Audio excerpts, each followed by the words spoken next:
उद्धव ठाकरे की एकनाथ शिंदे, शिवसेना कुणाची? एकनाथ शिंदेची. काँग्रेसचे अध्यक्ष सर, दुसरा प्रश्न. लाल किल्ल्यावरून पंतप्रधानांनी दिमागी नक्षली विद्यार्थ्यांना म्हटलेले आहे आणि त्यावरून ट्रोल होतात पंतप्रधान. नाही, विद्यार्थ्यांना म्हटलेलं नाही. एक तर प्रधानमंत्र्यांचं म्हणणं आहे त्या लाल किल्ल्यावरून असं होतं की जो नक्षलवाद आहे, गडचिरोलीचा नक्षलवाद, छत्तीसगडचा नक्षलवाद आणि अनेक ठिकाणच्या नक्षलवादाला संपवण्यामध्ये सरकारला 99% यश आलेलं आहे. अनेक नक्षलवाद्यांनी आपल्या मेन स्ट्रीम मध्ये प्रवेश केलेला आहे. म्हणजे आपल्यामध्ये मेन म्हणजे त्यांनी नक्षलवाद सोडून ते आपल्यासोबत आलेले आहेत. तिकडे पत्रकारांमध्ये तर पंतप्रधान असं म्हटलेलं आहे की आम्ही सुद्धा पॅन्थरच्या काळामध्ये नक्षलवादांपेक्षा सुद्धा खतरनाक होतो, पण मागून वार करण्याची भूमिका आमची नव्हती आणि आम्ही फक्त बोलत होतो, आम्ही काही करत नव्हतो. नाही बोलत होतो म्हणजे आम्ही म्हणत होतो आम्ही अन्यायाचा प्रतिकार करणार वगैरे. तर आता त्यांनी असं सांगितलं बाबा आता नक्षलवाद आम्ही संपवत आणलेला आहे. पुन्हा नक्षलवाद उभारून येण्यासाठी शहरातले किंवा कुठले जे बौद्धिक साहित्य विचारवंत आहे त्यांनी असं काही लिखाण करू नये की त्यामुळं पुन्हा नक्षलवाद उभारून येईल. त्यामुळे त्यांच्या म्हणण्याचा उद्देश होता की बौद्धिक नक्षलवाद जेही काही लोक आहेत त्यांनी लिहावं, त्याने आंबेडकरांना हवावं. मी तर नक्षलवादानं अनेक वेळा आवाहन केलं की नक्षलवादापेक्षा आंबेडकरवाद स्वीकारा आणि मेन स्ट्रीम मध्ये या. नेपाळचे जे आपले मिस्टर प्रचंड होते, ते माओवादी चळवळीचे मेन नेते होते, नंतर ते मेन स्ट्रीम मध्ये आले आणि ते देशाचे आपले प्रधानमंत्री झाले नेपाळचे. त्यामुळं नक्षलवाद्यांची मुवमेंट जवळजवळ संपत आलेली आहे. त्यांच्या म्हणण्याचा उद्देश होता की भडकावण्याचा लिहू नका, शांततेचं लिहा, संविधानाच्या चौकटीत बसेल असं लिहा, एवढंच त्यांचं म्हणणं होतं. ते काय आपल्या या कॉंग्रेस जनता पार्टीवाल्यांसाठी काय हा विषय नव्हता. बहुतेक लिहिणारे असे अनेक लोक आहेत. कॉंग्रेसच्या पाठोपाठ आता दिमागी नक्षल जनता पार्टी सुद्धा आणि ऍक्टिव्ह झाली. दिमागी नक्षल जनता पार्टी निर्माण झाली. दिमागी सीजेपी सारखी दिमागी नक्षल नाही ना, आता रोज एवढ्या पार्ट्या होत आहेत आणि जेवढ्या जास्त पार्ट्या होतील तेवढा आमचा फायदा आहे. एवढ्या जास्त पार्ट्या आणि त्यांनी सगळ्यांनी निवडणूक लढावी आणि आम्हाला पुढे जाण्याची संधी द्यावी. त्यामुळे आम्ही 29 मध्ये आम्ही येणारच आहोत. आमचा प्रयत्न आहे.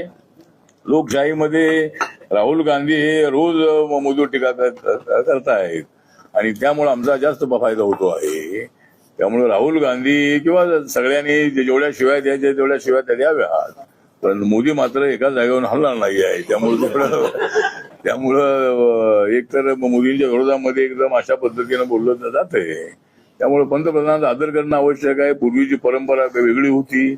लोकसभेमध्ये विरोधी पक्षाला सुद्धा लोकशाहीमध्ये सन्मान आहे आणि पूर्वीच्या काळामध्ये आम्ही पॅन्थरच्या काळामध्ये जेवढे आंदोलन करत होतो, अशोक चव्हाण जेवढ्याला मुख्यमंत्री होते, शंकरराव चव्हाण साहेब जेवढ्याला मुख्यमंत्री होते, शरद पवार मुख्यमंत्री होते, त्यानंतर वसंतदादा पाटील मुख्यमंत्री होते, तेवढ्याला ते आमचा आदर करत होते. आम्ही त्यांच्या विरोधात बोलत होतो, मोर्चे काढत होतो, तरी सगळ्यात अगोदर मला त्यामध्ये बोलवायचे.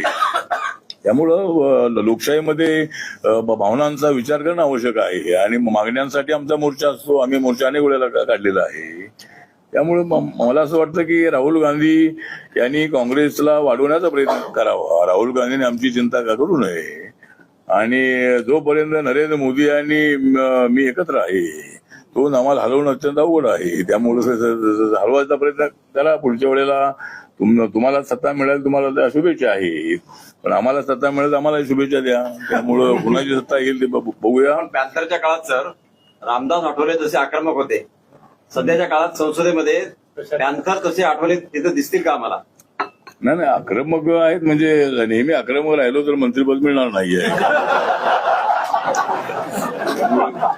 कधी आक्रमक व्हायचं, आक्रमक करायचं. आम्ही आक्रमक आहोत. आम्ही आमच्या दलितांच्या प्रश्नांसाठी काय आम्ही मागे हटतो असं अजिबात नाही. मंत्री असलो तरी मंत्रिपद आज आहे उद्या नसेल. त्यामुळं मंत्रिपदापेक्षा कार्यकर्ता हे पद माझं महत्वाचं आहे. आणि त्यामुळं ठीक आहे. तर आता आम्ही एक तर आता मंत्री झाल्यानंतर मी फार उलट बोलू लागलो तर मंत्र्यांना नाही करायला पाहिजे होतं असं म्हणते.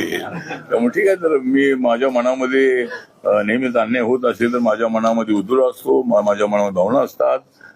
पण मी लोकसभेमध्ये केलेल्या चारोळ्या जगभरामध्ये प्रसिद्ध आहे. मी जगाच्या कुठल्याही देशामध्ये गेलो तरी माझे फॅन त्या ठिकाणी आहेत आणि ते मला सांगतात तुमच्या चारोळ्या मला आवडतात.